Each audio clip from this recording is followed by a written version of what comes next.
Hello everyone, welcome to P chemistry. So last time हमने क्या किया था, कार्बोकेटायन इंटरमीडिएट के बारे में पढ़ा था। ठीक है, इंटरमीडिएट सीरीज हमने शुरू किया था। अगर आपने नहीं देखा है तो आप चैनल पे जाओ, प्लेलिस्ट में देखो। हमने लास्ट टाइम उसकी स्टेबिलिटी, स्ट्रक्चर और प्रिपरेशन के बारे में देखा था। ठीक है, फॉर्मेशन के बारे में कैसे बनता है वो। आज जो देखने वाले हैं वो भी स्टेबिलिटी के बारे में देखने वाले हैं। तो लास्ट टाइम जो है स्टेबिलिटी हमने एक्सप्लेन किया था इंडक्टिव इफेक्ट के बेसिस पे। आज हम लोग करने वाले हैं हाइपर कॉन्जुगेशन के बेसिस पे। हाँ, तो हाइपर कॉन्जुगेशन के बेसिस पे करने वाले हैं। तो पहले जो है हाइपर कॉन्जुगेशन को के बारे में कुछ जानते हैं। हाइपर कॉन्जुगेशन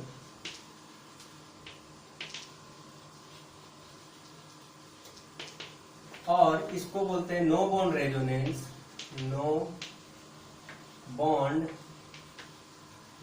रेजोनेंस और सिग्मा बॉन्ड रेजोनेंस और बेकर नाथन इफेक्ट। बोलो ये सब क्या लिख दिया? ये चार सेम ही है। आप हाइपर कॉन्जुगेशन बोल लो, या फिर नो बॉन्ड रेजोनेंस बोलो, या फिर सिग्मा बॉन्ड रेजोनेंस बोलो, या फिर बेकर नाथन इफेक्ट बोलो। बेकर नाथन इफेक्ट साइंटिस्ट के नेम पे पड़ा है, उन्होंने एक्सप्लेन किया था, इसलिए इसको बोलते हैं बेकर नाथन इफेक्ट। बाकी तीन जो है वो प्रोसेस का नाम है। अब हम ये दो है जो आपको समझ में आ जाएगा अभी जब हम करेंगे इसको। नो बॉन्ड रेजोनेंस आपको समझ में आ जाएगा क्या है नो बॉन्ड रेजोनेंस, क्यों बोलते हैं इसको, and then sigma bond resonance क्यों बोलते हैं वो भी देख लेंगे। ठीक है, तो हम जो है यहाँ पे समझने वाले स्टेबिलिटी ऑफ कार्बोकेटायन। ठीक है, तो हम क्या करते हैं, पहले कार्बोकेटायन लिख लेते हैं। चलो, तो ये हो गया आपका कार्बोकेटायन H। अब जब भी आप हाइपर कॉन्जुगेशन से स्टेबिलिटी चेक करोगे कार्बोकेटायन की, तो आप अल्फा हाइड्रोजन ढूंढना। अल्फा हाइड्रोजन, तो जिस भी मॉलिक्यूल में अल्फा हाइड्रोजन जितना ज्यादा होगा उसकी स्टेबिलिटी उतना ज्यादा होगी। मतलब स्टेबिलिटी को हम बोल सकते हैं कि स्टेबिलिटी डायरेक्टली प्रोपोर्शनल है अल्फा हाइड्रोजन का। अल्फा हाइड्रोजन ये बहुत इंपॉर्टेंट है, आप इसको समझ लो, पूरा प्रोसेस समझ जाओगे, आप स्टेबिलिटी चेक कर लोगे। तो अब हम हाइपर कॉन्जुगेशन को पहले एक्सप्लेन करते हैं। ठीक है, ये अल्फा H, ये आप लिख लिया आपने। हाइपर कॉन्जुगेशन में होता है क्या कि जो भी कार्बोकेटायन, यहाँ फ्री रेडिकल भी हो सकता है। तो जो स्टेबिलिटी ऑर्डर कार्बोकेटायन का होता है वही ऑर्डर फ्री रेडिकल का होता है, क्योंकि कार्बोकेटायन भी इलेक्ट्रॉन डेफिशिएंट है और फ्री रेडिकल भी हमारा इलेक्ट्रॉन डेफिशिएंट है। चलो, अब क्या करते हैं, यहाँ होता क्या है, जैसे ये हमारा क्या है प्लस है, तो ये जो तीन हाइड्रोजन है ये तीनों क्या करते हैं, अपना इलेक्ट्रॉन इस कार्बन को देते हैं।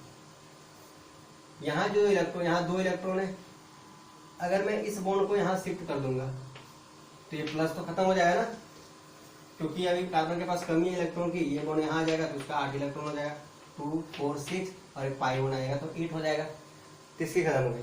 तो इसको क्या कैसे करेंगे हम, ये आ गया यहाँ पे, लेकिन इस कार्बन और इस हाइड्रोजन के बीच में बॉन्ड नहीं रहा, बॉन्ड नहीं रहा। तो ये क्या गया, H ने, H का भी इलेक्ट्रॉन था ना, एक इसका H का था एक कार्बन का था। तो जब ये दो इलेक्ट्रॉन यहाँ आ रहा है तो यहाँ तो कार्बन का इलेक्ट्रॉन यहाँ है, कार्बन के पास ही है, कहीं नहीं गया, बट हाइड्रोजन का इलेक्ट्रॉन चला गया इस कार्बन के पास, उनका हाइड्रोजन के पास इलेक्ट्रॉन नहीं रहा।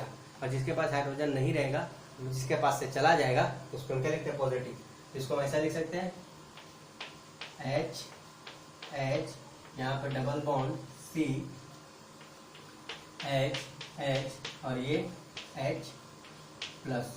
अब देखो बेसिकली होता क्या है, यहाँ पे रेजोनेंस हो रहा है। रेजोनेंस हम क्या पढ़ते हैं जनरली कि ये होता है रेजोनेंस, ये यहाँ शिफ्ट होता है प्लस, और ये क्या होता है, ये बॉन्ड यहाँ चला जाता है तो ये यहाँ प्लस आ जाएगा और ये डबल बॉन्ड C ऐसा बनता है। क्योंकि ये पाई बॉन्ड यहाँ चला गया तो इसके पास इलेक्ट्रॉन की कमी हो गई तो ये प्लस यहाँ आ जाएगा। ऐसा हम लोग पढ़ते रेजोनेंस। तो यहाँ सेम हो रहा है ना, बॉन्ड शिफ्ट हो रहा है, प्लस चार्ज यहाँ आ रहा है। यहाँ भी क्या हो, बॉन्ड शिफ्ट हुआ, प्लस चार्ज यहाँ चला गया, बॉन्ड शिफ्ट हुआ, प्लस चार्ज यहाँ चला गया। तो कॉन्जुगेशन ही तो हो रहा है, रेजोनेंस ही तो हो रहा है। तो इसको बोलते हैं, ये बोलते हैं रेजोनेंस, नॉर्मल रेजोनेंस। इसको बोलते हैं नो बॉन्ड रेजोनेंस। मतलब ऐसा रेजोनेंस जिसमें हाइड्रोजन और कार्बन के बीच कोई बॉन्ड है ही नहीं, फिर भी ये हाइड्रोजन कहीं जाता नहीं है, ये यहीं रहता है, इसी मॉलिक्यूल के आसपास रहता है, कहीं भी जाता नहीं। ठीक है, अब देखो जैसे इस हाइड्रोजन ने किया, जैसे इस हाइड्रोजन ने किया, ये हाइड्रोजन भी कर सकता है। तो नेक्स्ट जो हमारा होगा, अब क्या करेगा, ये वापस यहाँ आ जाएगा, बॉन्ड बना लेगा। ठीक है, तो चलो वापस अरेंज कर लो इसको, ये H H H double bond CH और ये H सिंगल बॉन्ड यहाँ प्लस। तो अभी हम क्या किया, अभी हमने क्या किया, इस बॉन्ड को करवाया था, अब इस बॉन्ड को करवाएंगे, तो ये बॉन्ड यहाँ चला जाएगा, तो ये बॉन्ड यहाँ चला गया और प्लस यहाँ आ जाएगा। ठीक है, नेक्स्ट टाइम में क्या होगा,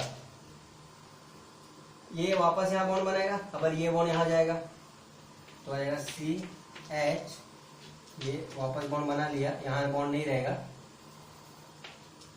तो जाएगा डबल बॉन्ड CH और H, अब यहाँ हो जाएगा H प्लस। अब और कोई पॉसिबिलिटी है क्या, नहीं है। अब लोग से ये करेगा, नहीं ये कर चुका है ना, जो कर चुका है वो वापस क्यों करेगा। तो देखो 3 अल्फा हाइड्रोजन थे, तो आपको टोटल कितने स्ट्रक्चर मिले, 1 2 3 4 स्ट्रक्चर मिले। अब बताओ, ये तो आपका ओरिजिनल स्ट्रक्चर, इसको छोड़ दो, तो जितना अल्फा हाइड्रोजन होता है उतना नया स्ट्रक्चर आपको मिलेगा।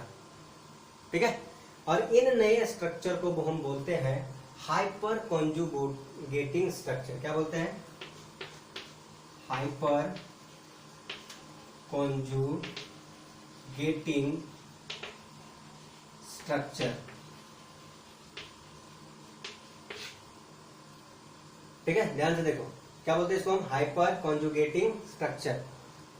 अब बताओ इसमें हाइपर कॉन्जुगेटिंग स्ट्रक्चर कितने आए, 3, ये तो ओरिजिनल, इसको छोड़ दो, 1 2 3।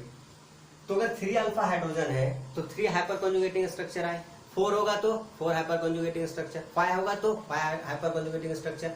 जितने अल्फा हाइड्रोजन होंगे उतना ही हाइपर कॉन्जुगेटिंग स्ट्रक्चर आएगा, और जितना ज्यादा हाइपर कॉन्जुगेटिंग स्ट्रक्चर आएगा उतना ज्यादा स्टेबिलिटी होगा। ठीक है, फिर से सुनो, ज्यादा अल्फा हाइड्रोजन ज्यादा हाइपर कॉन्जुगेटिंग स्ट्रक्चर, ज्यादा हाइपर कॉन्जुगेटिंग स्ट्रक्चर ज्यादा स्टेबिलिटी, और वही तो हम ढूंढ रहे हैं कि स्टेबिलिटी किसका ज्यादा होगा। तो आप पहले फिलहाल यहाँ पर नोट कर लो, तो ये 2 3 4 जो है इसका हाइपर कॉन्जुगेटिंग स्ट्रक्चर। फिर से एक बार समझो, यहाँ प्लस था, ये बॉन्ड यहाँ शिफ्ट हो गया। बेसिकली होता क्या है, ये हमने लास्ट टाइम बताया था आपको कि इसके पास 3 इलेक्ट्रॉन, एक p ऑर्बिटल खाली होता है, इस ऑर्बिटल में ही अपना इलेक्ट्रॉन ये भेज देता है। ठीक है, इस वही यहाँ पाई बॉन्ड बना लेता है। तो आप ये ऑर्बिटल कॉन्सेप्ट छोड़ो, अब सीधा समझो, ये सिग्मा बॉन्ड यहाँ आ गया, यहाँ प्लस आ गया, अब फिर क्या हुआ, वापस चला गया, मतलब वापस चला गया, फिर यहाँ पहुंच जाओ, फिर ये क्या किया, फिर अभी ये पॉसिबिलिटी ये चला जाए तो आपको ये स्ट्रक्चर मिलेगा, फिर यहाँ पे आ जाओ और फिर पॉसिबिलिटी क्या है आपका, ये वाला बॉन्ड चला जाए यहाँ पे, यह स्ट्रक्चर मिलेगा। ठीक है, तो आपको 3 स्ट्रक्चर मिले, तो ये हुआ आपका 3 हाइपर कॉन्जुगेटिंग स्ट्रक्चर। अब अगर इससे ज्यादा 4 हाइपर कॉन्जुगेटिंग स्ट्रक्चर मिलेगा तो 4 हाइपर कॉन्जुगेटिंग वाला ज्यादा स्टेबल हो जाएगा। चलो तो देखते हैं, ये हो गया आपका। अभी आप बताओ ये कौन सा कार्बोकेटायन आपका, ऐसा है ना, ये CH3 CH2 प्लस। अब जो इस कार्बन पे प्लस है वो एक ही कार्बन से जुड़ा हुआ है, तो ये तो प्राइमरी हो गया आपका। ठीक है, अब सेकेंडरी कार्बोकेटायन लेते हैं।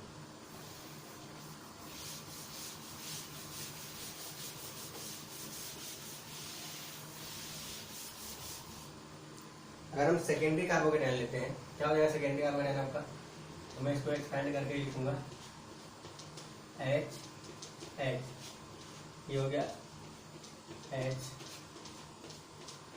H H और H, ये हो गया सेकेंडरी, क्योंकि ये कार्बन 2 कार्बन से जुड़ा हुआ है। अल्फा कार्बन किसको बोलते हैं, कार्बोकेटायन वाला बाजू वाला कार्बन को। ठीक है, चलो तो अब बताओ इसमें कितना हाइपर कॉन्जुगेटिंग स्ट्रक्चर आएगा।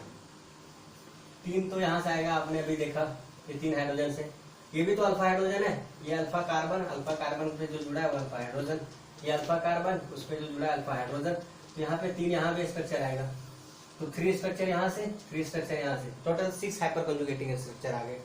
तो 1 डिग्री कार्बोकेटायन में 3 हाइपर कॉन्जुगेटिंग स्ट्रक्चर आए थे, 2 डिग्री कार्बोकेटायन में 6 हाइपर कॉन्जुगेटिंग स्ट्रक्चर आए, अगर हम 3 डिग्री लेते हैं तो ले लो 3 डिग्री, ये प्लस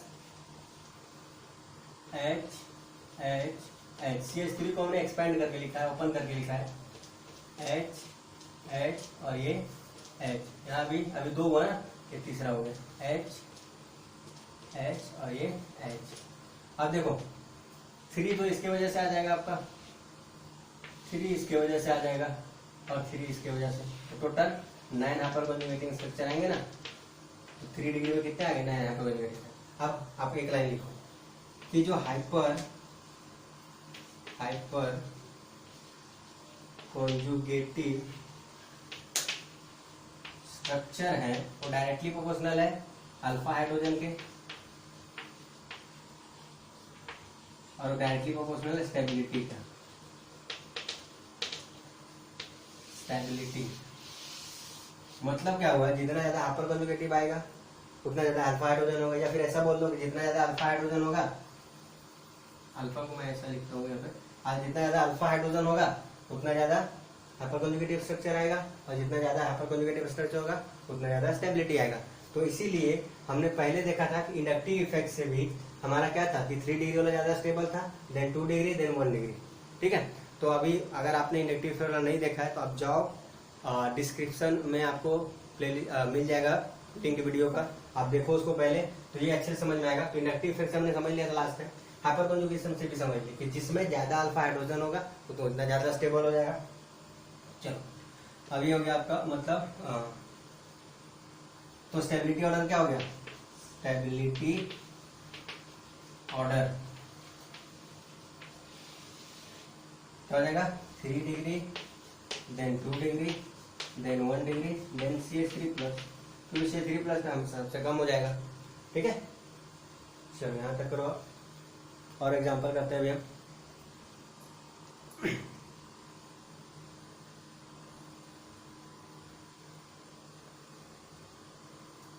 चलो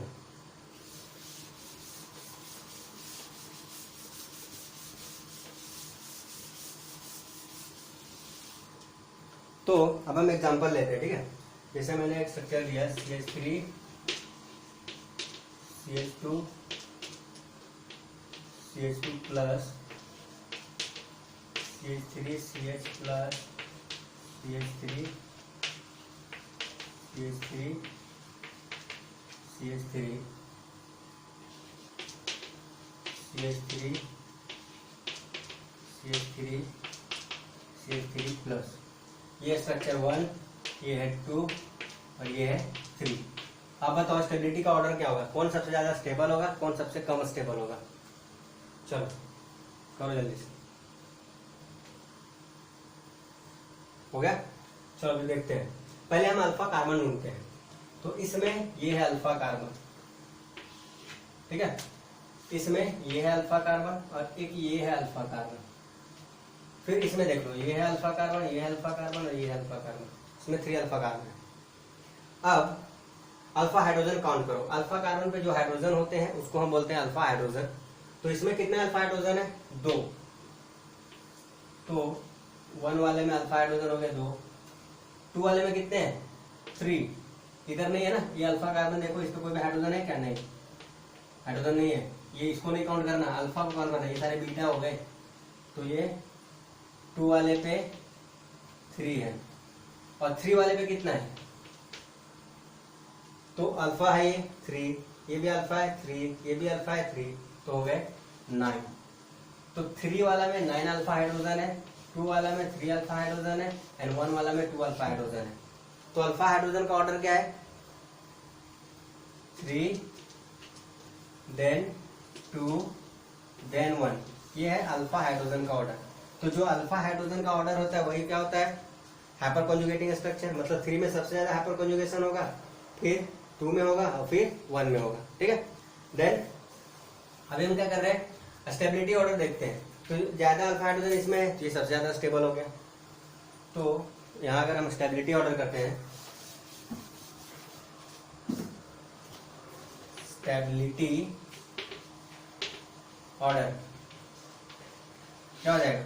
3 का सबसे ज्यादा हो जाएगा, देन 2 का एंड देन 1 का। तो ऐसे करने आपके प्रॉब्लम सारे सॉल्व। तो मैं क्या करता हूँ, आपको क्वेश्चन दे देता हूँ। हाँ, एक बहुत इंपॉर्टेंट चीज होती है कि जैसे बहुत सारे कार्बोकेटायन आपको मिलेंगे, ठीक है, तो आप कैसे डिसाइड करोगे कौन सबसे ज्यादा स्टेबल है कौन कम है। तो मैं एक सीक्वेंस लिखा देता हूँ, एक ऑर्डर लिखवा देता हूँ कि सबसे ज्यादा स्टेबल कौन है और सबसे कम कौन है। आप पहले इसका स्क्रीनशॉट होगा मतलब। चलो, तो जितने भी ऑर्गेनिक में आपको कार्बोकेटायन मिलेंगे उनमें से सबसे ज्यादा और सबसे कम कौन स्टेबल है उसका मैं ऑर्डर लिखवा देता हूँ। तो ये जो आपका है C+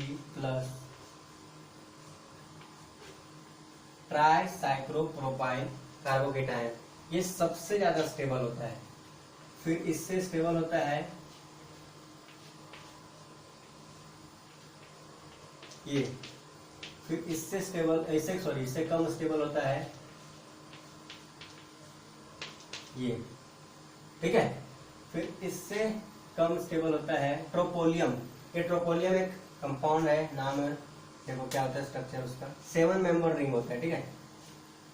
7 मेंबर, काउंट करो, 1 2 3 4 5 6 7 है। यहाँ पे प्लस चार्ज होगा और अल्टरनेट पाई बॉन्ड होगा। अल्टरनेट का मतलब है एक पाई के बाद एक सिग्मा, फिर पाई, फिर सिग्मा, फिर पाई, ऐसा। तो इसको बोलते हैं ट्रोपोलियम। ट्रोपोलियम। उसके बाद आता है आपका C+, ये पीएच मतलब बेंजीन रिंग, ठीक है। ये सबसे ज्यादा स्टेबल है और इसको हम शॉर्ट में ऐसा भी लिख सकते हैं CPH3 पे प्लस। फिर आ जाएगा आपका C पे प्लस PHH, इसको क्या लिख सकते हैं हम शॉर्ट में CPH2 और H पे प्लस, ऐसे लिख सकते हैं। फिर आपका क्या आता है CH2 प्लस, इसको क्या बोलते हैं बेंजाइल कार्बोकेटायन, बेंजाइल कार्बोकेटायन, ठीक है। उसके बाद आता है आपका tertiary allylic, CH3 CH double bond CH2 double bond, ये हो जाता है आपका अलाइलिक कार्बोकेटायन, ठीक है। प्लस करेंगे मतलब कैटायन।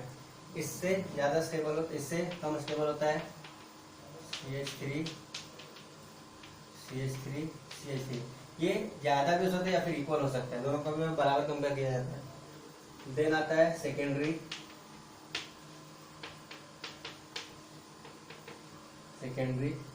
एंड इसके बाद primary CH3 CH2 plus and then आता है आपका CH3 प्लस। तो ये आपका ऑर्डर, ठीक है। पहले क्या है ट्राइसाइक्लोपेंटाइल, फिर डाइसाइक्लो वाला, फिर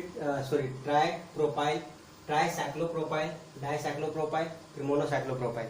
ये आपका सीक्वेंस याद हो गया, जिसमें ज्यादा है वो याद करने का तरीका देखो। ये आपको कार्बोकेटायन कॉमन है सब में, ये क्या है 3 है 2 है 1 है, ऐसा हो गया। फिर चलते ये ट्रोपोलियम चौथे स्थान पे, फिर ये देखो 3 है 2 है 1 है, पीएच वाले, ठीक है। फिर आते हैं, फिर ये क्या हमारा विनाइल एलाइलिक आ गया बीच में।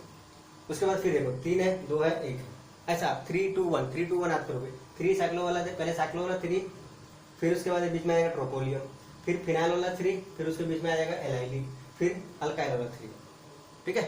तो ये आपका स्टेबिलिटी ऑर्डर है। अब ये ऑर्डर आप याद रखो, क्योंकि आपके एग्जाम में क्या होता है, जैसे 2 कार्बोकेटायन मिलेंगे या फिर ऐसा 3 या 4 कार्बोकेटायन दे देगा, अब पूछेगा स्टेबिलिटी कैसे किसका ज्यादा है। तो अभी मैं आपको एक क्वेश्चन देता हूँ, आप घर से करके लाओगे, ऑर्डर लिख के लाओगे। आप इसको पहले ध्यान से पढ़ोगे, उसके बाद क्वेश्चन ट्राई करना अटेंड करने के लिए। चलो गया।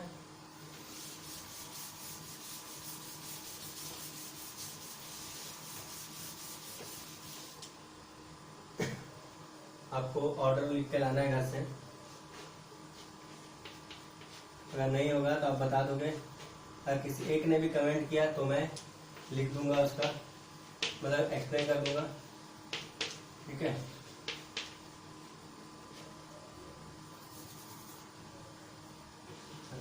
CH3 CH plus PH2 CH plus then CH3 CH2 plus, हो गया ना। CH3 कर लो, CH3 then CH3 CH2 CH2 plus. चलो इसको आप अरेंज ऑर्डर में अरेंज करके लाओ, 1 2 3 4 5 6। अब इसके इंक्रीजिंग ऑर्डर स्टेबिलिटी या फिर डिक्रीजिंग ऑर्डर में आप अरेंज करके लाओगे। ठीक है, आप पहले क्या करोगे, अच्छे से पढ़ोगे रखे इसको स्टेबिलिटी ऑर्डर को, उसके बाद इसको सॉल्व करना। अगर वो नहीं समझ में आएगा तो ये आप गलत कर दोगे। ठीक है, मैं नेक्स्ट वीडियो स्टार्ट करने से पहले इसको सॉल्व कर दूंगा। और देखो अभी क्या करना है, कार्बोकेटायन के रिएक्शंस पढ़ने हैं हमको।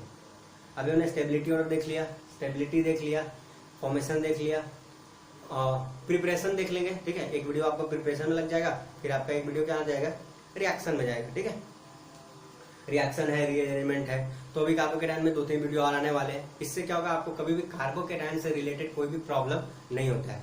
अब इसमें हम जो स्टेबिलिटी है वो देखने वाले हैं थोड़ा रेजोनेंस की वजह से। ठीक है, अभी हमने क्या किया, इंडक्टिव इफेक्ट के बेसिस पे कर लिया, हाइपर कॉन्जुगेशन के बेसिस पे कर लिया, अब हम करने वाले हैं रेजोनेंस के बेसिस पे, तो हम करेंगे नेक्स्ट वीडियो में।